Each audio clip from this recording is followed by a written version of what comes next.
Eesti ei ole väga päikeseline paik. Päikesest energia ammutamine tundub siin ehk mõneti isegi utoopilise ideena, sest päikest pikki kuid ju ei näegi. Kahjuks on meil 3 pimedat kuud ja sinna ei ole midagi teha, me asume sellel laiuskraadil. Aga kõik ülejäänud kuud me toodame täiesti normaalselt Saksamaa tasemel, toodab meie laiuskraadil, saab päikesepaneeliga toota elektrit. Ja see uurimistöö on tehtud ja seda tehakse ka Tehnikaülikoolis, kus meil on päikesepaneelid ju katusel. Ja seal need andmed võib välja võtta ja vaadata, et kui tegelikult talvel, kui on päikesepaisteline ilm, ta ei ole küll väga pikk see valge aeg, aga siis töötavad nad ka väga efektiivselt.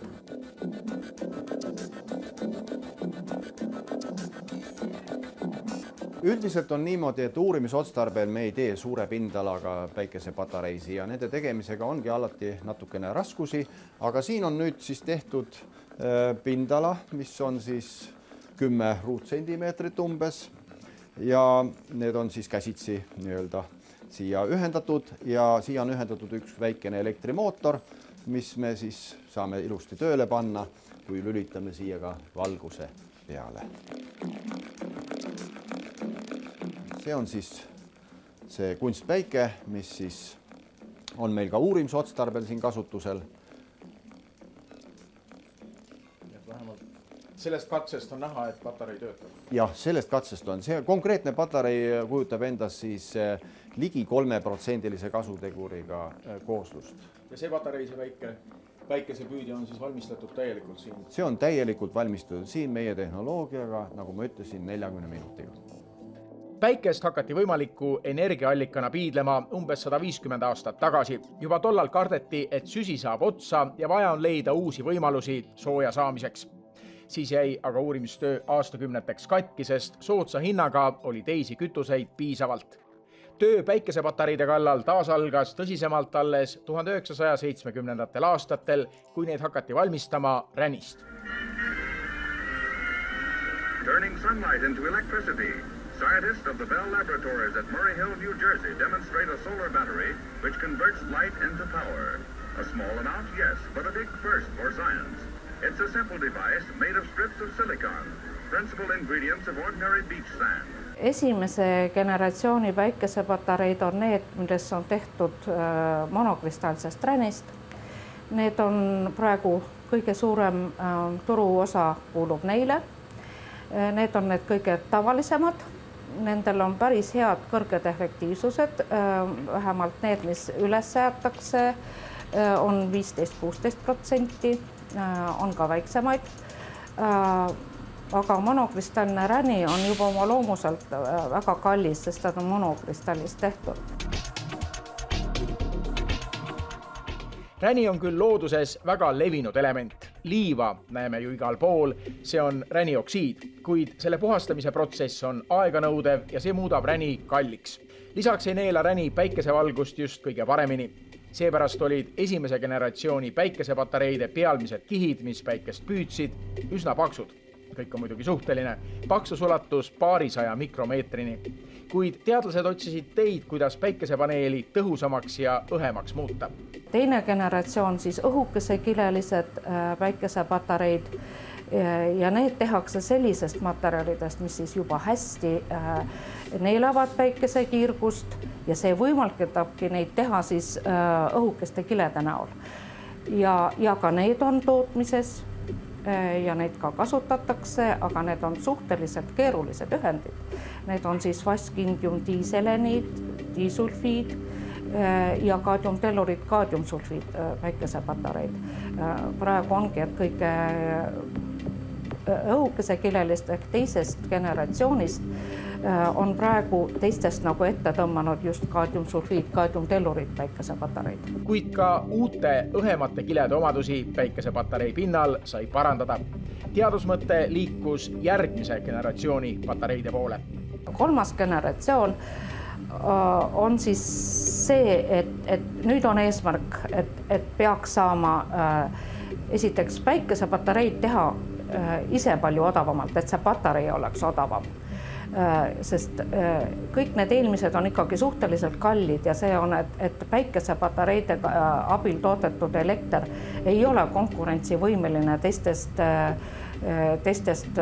allikatest saadud elektriga, olgu see siis kas põletamisel või mis tahes.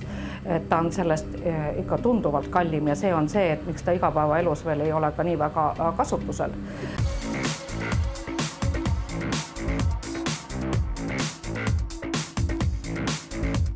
Ülemöödunud aastal loodud Tallinna Tehnikaülikooli kilelaboris tegeletaksegi 3. generatsiooni patareidega.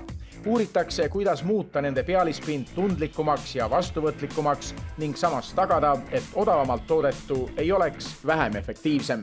Kui me tahame odavamaid tehnoloogiaid ja odavamaid materjale kasutada, siis päris tihti tuleb mõelda teisiti. Siis tuleb muuta päikesepatarei struktuuri. Ja siis peab mõtlema teistmoodi ja me oleme püüdnud seda ka teha, et meil on nanostruktuur, tegeleme nanostruktuurse päikesepatarei väljatöötamisega, kus me siis teeme kõik kihid lihtsatel keemilistel meetoditel. Kui päikesepatarei pealispind kihiti osadeks võtta, siis on neid 3. Esmalt pealmine aknakiht, siis puhverkiht ja nende all absorberkiht, mis päikest neelab. Pealiskihtide taga olevat osa nimetatakse tagakontaktiks. Kui nüüd midagi mitte väga keeruliseks minna, siis kujundlikult võiks ju öelda, et päikesepatarei meie mõistes on siis üks sükene energeetiline lehter, kus siis lehtri laius esindab selle kile läbipaistvust.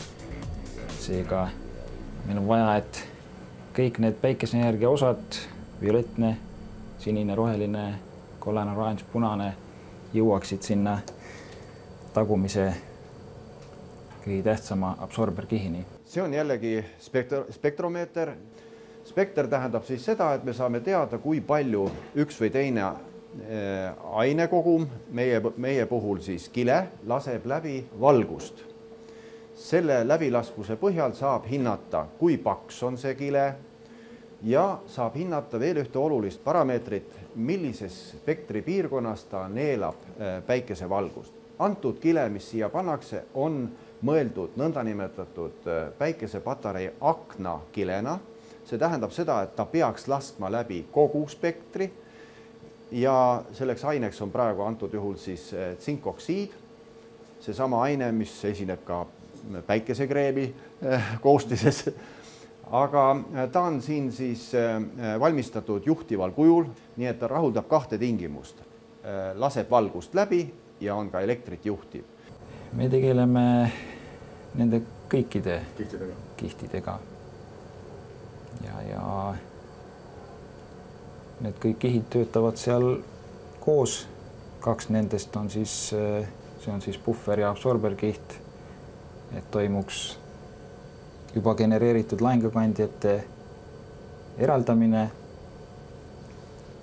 ja nende kihtide peal omakorda siis on vaja need juba genereeritud lahingukandjad kokku koguda ja välisesse aelasse suunata. TTÜ kilelaboris uuritakse nii kilede keemiat kui füüsikat ja püütakse leida ühendeid, millest on kõige tõhusam päikeseenergiat neelavaid kihte valmistada.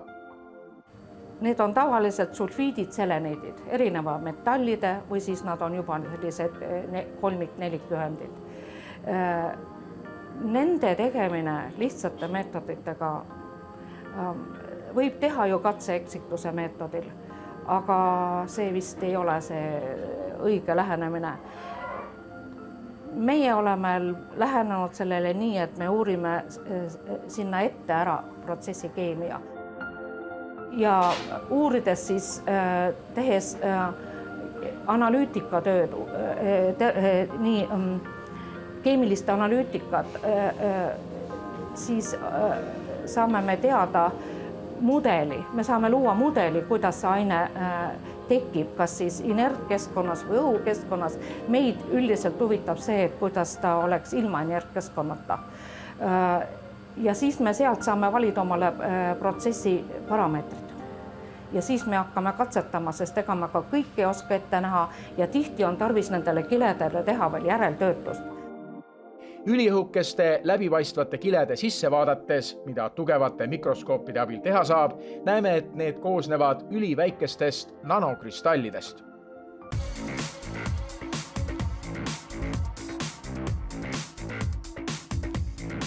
Aknakihina kasutame meie nanostruktureeritud kihti, mis siis koosneb tegelikult tsinkoksiidi, antud juhul tsinkoksiidi nanovarrastest. See tsinkoksiidi nanovarda me katame ära titaanoksiidi üliõhukese kihiga selleks, et takistada tsinkoksiidi nanovarraste lahustumist näiteks happelises või ka aluselises keskkonnas. Tal on veel see keskkonnakaitseline toime. Siis me paneme selle titaanoksiidi kihi peale, paneme puhverkihi, milleks on indiumsulfiid ja sinna peale sadestame siis nanostruktuurses viis vaskindiumdisulfiidi. Nanovardad, mis meil on siis kõigepealt tehtud elektroodmaterjalile, need nanovardad kujutavad endist sellised heksagonaalsed tsinkoksiidi varded, tõeliselt varded, heksagonaalse kujuga 1–2 mikromeetrit pikad. Nende peale siis tuleb paari nanomeetrine titaanoksiidi kiht, siis tuleb 10–20 nanomeetrit indiumsulfiidi ja sinna peale 30–50 nanomeetrit vaskindiumdisulfiidi. Ja siis läheb, jah, see on mitmekihiline struktuur ja kõiki omadusi tuleb kontrollida. Kõige lõpuks ongi siis see struktuur on, kui kõik kihid on peale elektroodmaterjaliga, see ongi 2 mikromeetrit, aga see olulised kihid on seal kuni 100 nanomeetrit, aga selle 100 nanomeetri sees on juba 3 kihti. Ja see on väga õhuke.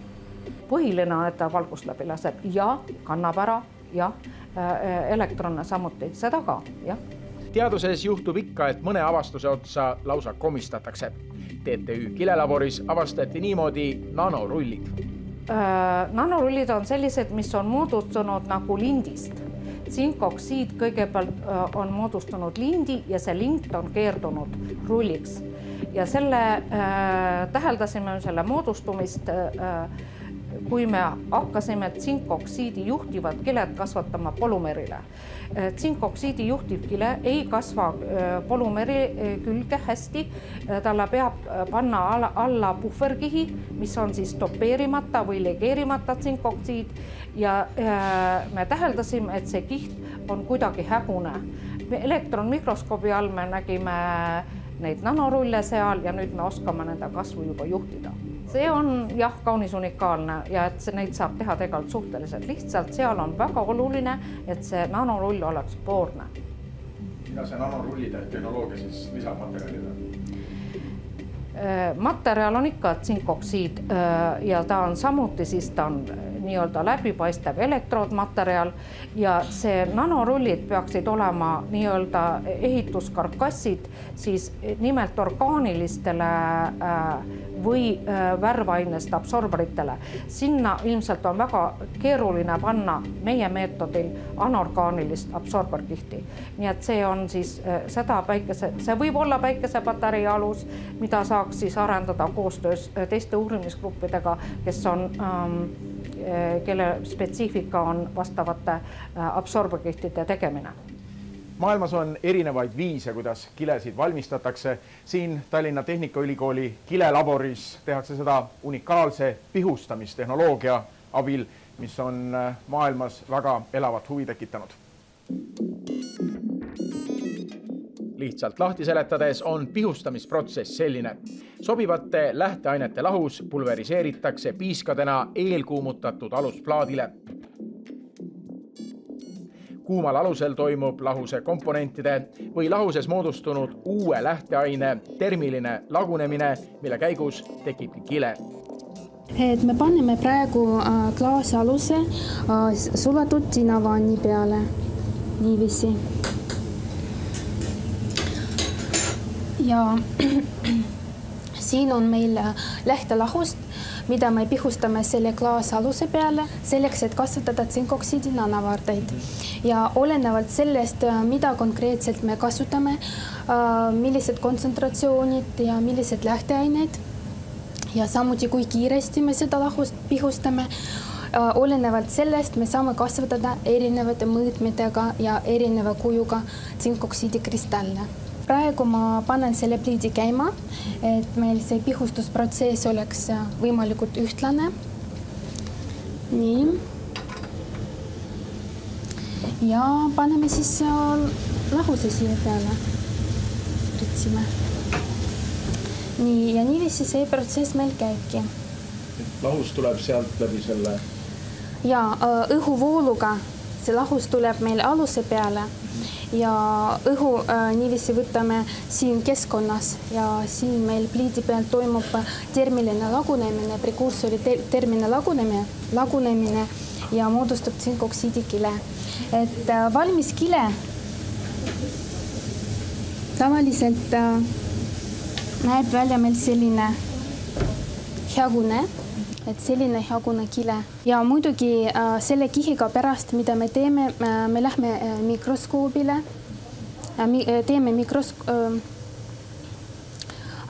teeme mikroskoopuuringuid, et vaatame pilte, et kui pikad nad on, kuidas need aluse peal seisavad. Aga see on nüüd kile on siin klaasi peal, eks ole? Ja, see kile on klaasi peal. Sest ta on nii paks ei ole. See kile on ju üli-õhuka siin peal. Ta on kusagil 1 mikromeeter paks või need roodid on 1 mikromeeter pikad. Nii. See on siis siin peal. Kuidas me pihustama on natuke erinev sellest, mis tehakse osades teistes laborites. Meie selle viisi vastu, kuidas me teeme, on tuntud väga suurt huvi. Nii Hiina, Jaapani ja meil just kui ka Euroopa uurimislaborid on käinud vaatamas, kuidas me seda praktiliselt läbi viime. Meie unikaalsus ikkagi selle päikesepatarei juures on see, et meie oleme võimelised kõik kihid tegema ühe tehnoloogiaga. Võime sinna vahele panna ka, me võime kombineerida, aga patenteerinud ära oleme me selle, et me teeme kõik pihustamisega.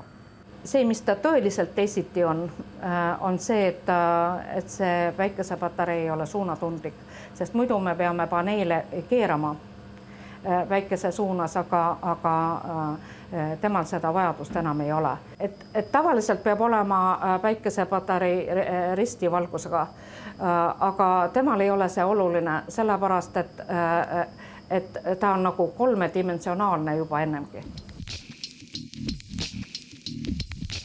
Uued tundlikud kiled aitavad oluliselt parandada ka päikesepatareide tööomadusi. Päikest saavad nad nüüd endasse ahmida igast suunast. It is color samples, yes, wind buffer layer, and the most important in our case is absorber layer.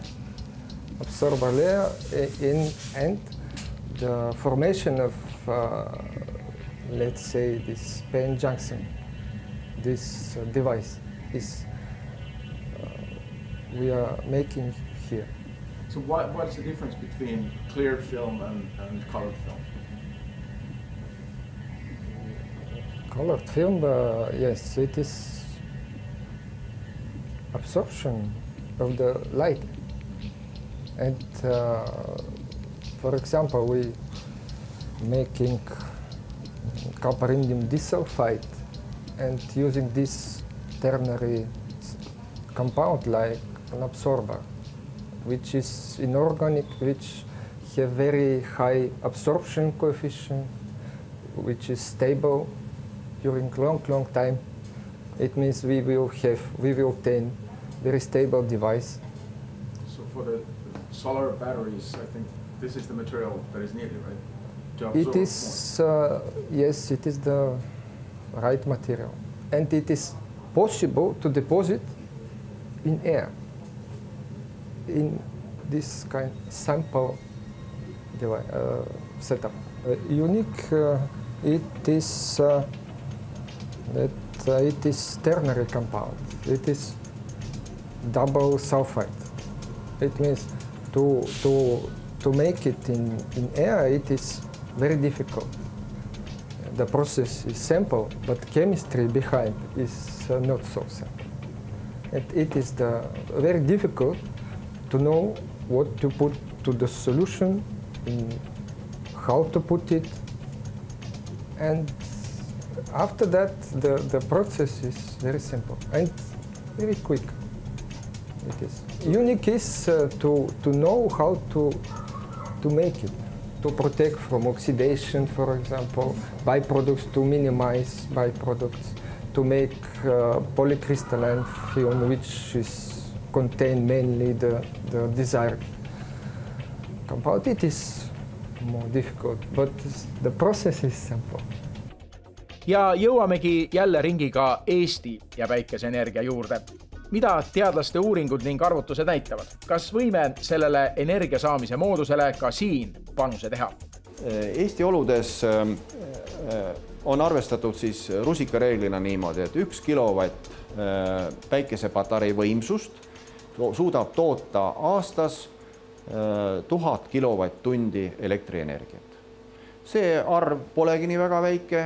Kui arvestada seda, et 1 kilovatti päikesepaneelide saamiseks näiteks ränipatareide puhul, kui on 15% kasutegur, siis ajaks juba läbi 7 ruutmeetriga.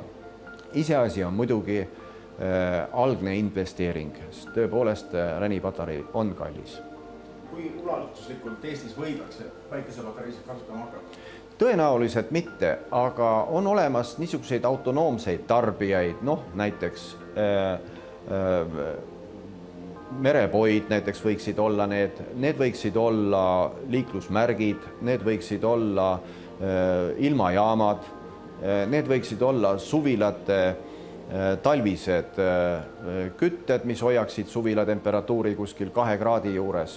Vaat nendega saaksid päiksepaneelid ilusti hakkama. Võib siin ju kritiseerida ja öelda, et aga lumi ju katab ära selle paneeli ja et kes seda lund siis pühib ja lume pühkimiseks on mitu võimalust, võib ka suruõhuga selle kõrvaldada, aga teine asi on ka see, et päikesepaneelid Eesti oludes peaksid asetsema võrdlemisi suure nurga all maapinna suhtes, see on nimelt 48 kraadi ja see tähendab seda, et niisuguse pinna peale lumi eriti ei kogunegi. Nii et meil tuleb hoolitseda selle eest, et päiksepaneeli alumine külg oleks piisavalt vaba, ütleme seal 0,5 meetrit, kuhu see lumi saaks variseda. Aga kui nüüd hakatakse tootma neid suhteliselt soodsa hinnaga, kui palju Eesti energiast võiks saada päikesest? Kui fantaseerida, siis ma julgeksin öelda, ma ei tea, minu silmad ei pruugi seda näha, aga ma julgeksin öelda, et umbes 4-5%. Aga siin tuleb vaadata seda, et see ei ole mitte igasugune energia, aga need on need kohad, kus ta omab oma spetsiifilist võimekust. Spetsiifiline võimekus on siis seal, kus ei ole näiteks elektriliine, kus me ei soovi näiteks pidada elektrikütet sees ja vaat sellistes kohtades. Niisugune päikseenergia kasutamine, kus me ei pea konverteerima seda 220 voldiseks vaheldupingeks, et selleks, et näiteks võrku tagasi anda. See on ka oluliselt odavam, sellepärast, et see inverter, mis on paratamatu seade, mis konverteerib selle päikesepaneeli alalispinge, mis reeglina on kuskil 36 volti, konverteerib selle üles siis 220 voldiseks vaheldupingeks. Vaat selline inverter jääb siis olemata, sellepärast, et päikesepaneeliga on võimalik kütta otse küttekeha, mis asub siis kuskil soojussalvestis, näiteks veepaagis. Saksamaal, kui te lähete Saksamaale, siis te näete peaaegu iga 10. maja katusel umbes 20 meetrist päikesepatareide niisugust nõndanimetatud energiapõldu, nagu nimetatakse seda. Ja see on selle tõttu, et Saksamaal on juba minu teada viimased 8 või 9 aastat energeetikaministriks füüsik. Niisama nagu Angela Merkelgi on hariduselt füüsik. Nii et tahaks loota, et kui valitsuse koosseisu satub rohkem spetsialiste, siis hakatakse ka võib-olla teistpidi vaatama energia kasutamise ja tootmise peale.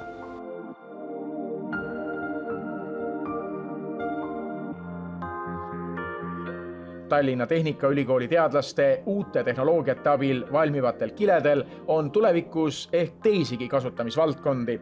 Näiteks saab nendega katta puutetundlikke kraane. Kuid Malle Krunksi sõnul on töö peaeesmärk laboris siiski päikese püüdmine. Meie oleme näitanud, et see kontseptsioon töötab.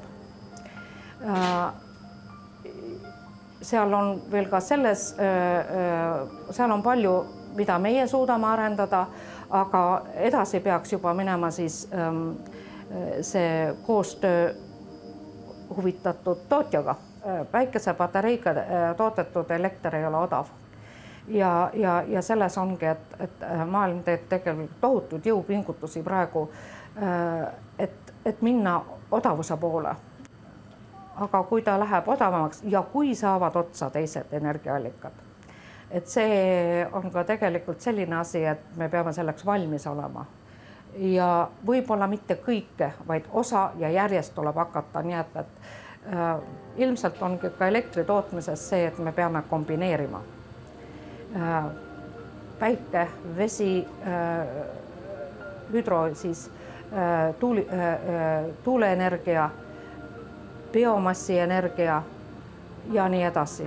Üldiselt PV on ikka tuleviku energia, sest mis üks on selge. Päike on meil ammendamatu energiaallikas. Kui me süsi kõik otsa saab ja me seda enam põletada ei saa, siis elektrit saame me päikesest teha. Eelmise kümnendi keskel moodustas päikesepatareide abil toodetud elektrienergia vaid umbes 0,01% maailma elektritoodangust. Aastaks 2040 peaks see protsent tõusma kuni 10-ni. Selge on see, et vaid päikeseenergiaga me hakkama ei saa, kuid see on kindlalt üks tuleviku energiaallikas. Ka talviti suht päikesevaeses Eestis.